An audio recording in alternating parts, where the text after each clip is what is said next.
Hello guys! Welcome back dito sa aking channel. In today's video, i-share ko lang sa inyo itong bagong advisory ng Securities and Exchange Commission o SEC nga tungkol sa mga online lending apps.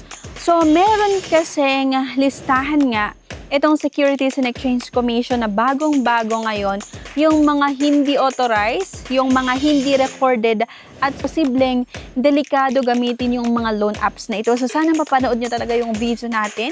So iwasan nyo yung loan apps na ito. So hindi ko ini-introduce yung loan apps na ito, kundi bigyan ko lang kayo ng babala. So ito nga yung mga apps, website at mga Facebook pages na nagpapanggap na legit na lending company pero hindi pala sila otorisado or hindi pala sila authorized ng Securities and Exchange Commission para makapag-operate nga as a lending or financing company. Alam naman kasi natin na kapag illegal or fake loan apps yung inuutangan nyo, possible na mataas talaga yung interest, makakaranas kayo ng harassment, pangongolekta ng iyong mga contact list, yung pagbabanta, may mga hidden charges, at worse, yung talagang scam ka.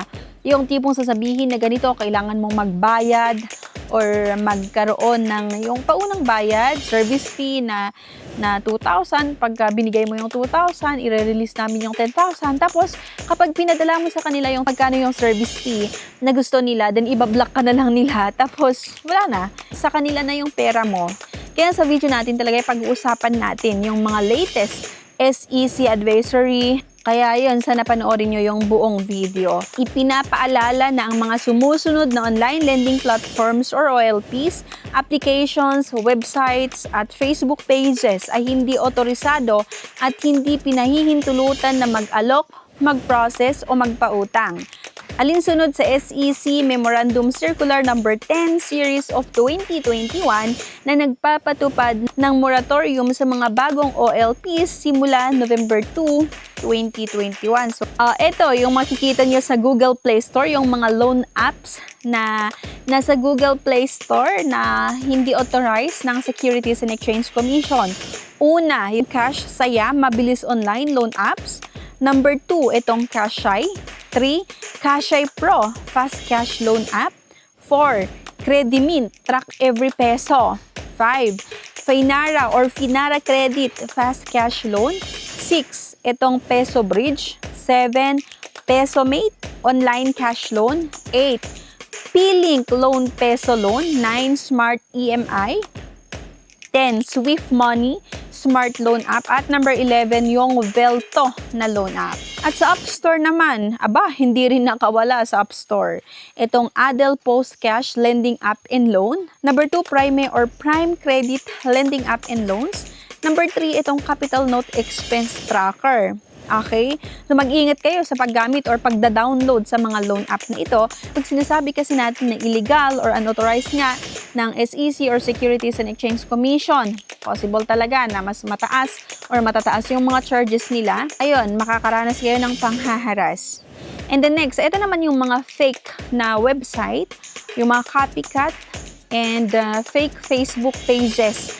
Kunwari, nagpapautang daw sila, pero yan, mag-ingat kayo. Kasi baka ma-scam lang kayo, no?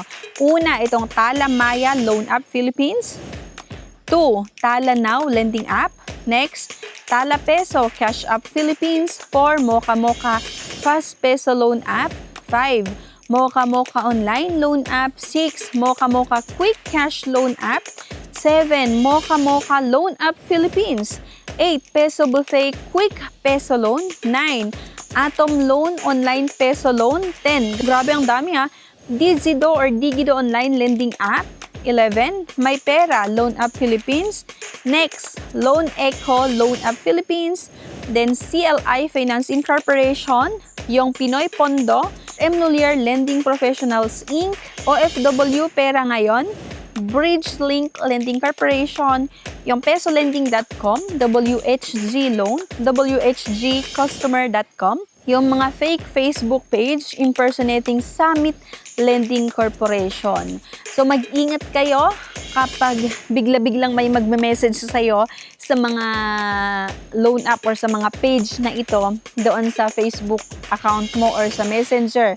Yung Facebook account mo, biglang may magme-message na kesyo magpapautang sila, or doon sa mga ads sa iba't ibang mga social media na kapag clinic mo biglang i-route ka sa Instagram, no, or sa iba't ibang or sa WhatsApp daw para doon daw kayo mag-usap. Mag-ingat po tayo kasi bakang alam mo na makakatulong sa'yo ay ma-scam ka lang pala. Diba? Magbibigay lang pala ng stress sa'yo. Instead na konti lang yung pera mo, sakto pambili ng pangkain, na-scam pa sa'yo, di sayang talaga. Kaya yon, tandaan nyo yung mga loan apps na ito. And kapag gusto nyo pa na mabasa yung ibang advisory sa Securities and Exchange Commission, pwede kayong mag-follow sa kanilang Facebook page nga, Securities and Exchange Commission. At kung meron pa kayong mga katanungan o reklamo o gusto nyong mag-report nga, mag-report sa mga illegal na nagpapautang, no, mangyaring makipag-ugnayan dito nga sa SEC, pwede kayong mag-message sa kanila.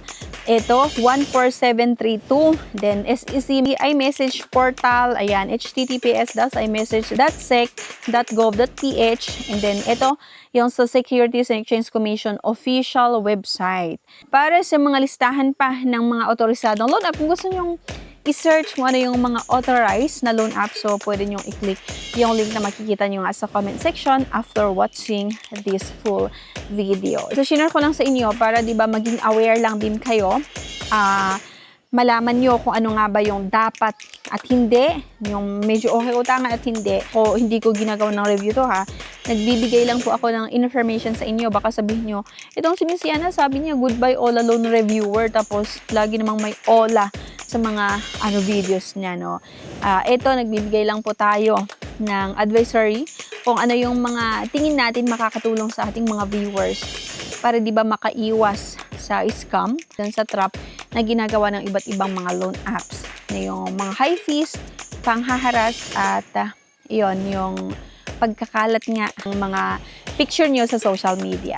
So, yun lang. Sana makatulong yung video na ito. Thank you for watching. Please don't forget nga to like, share, and subscribe. See you sa aking next video. Bye!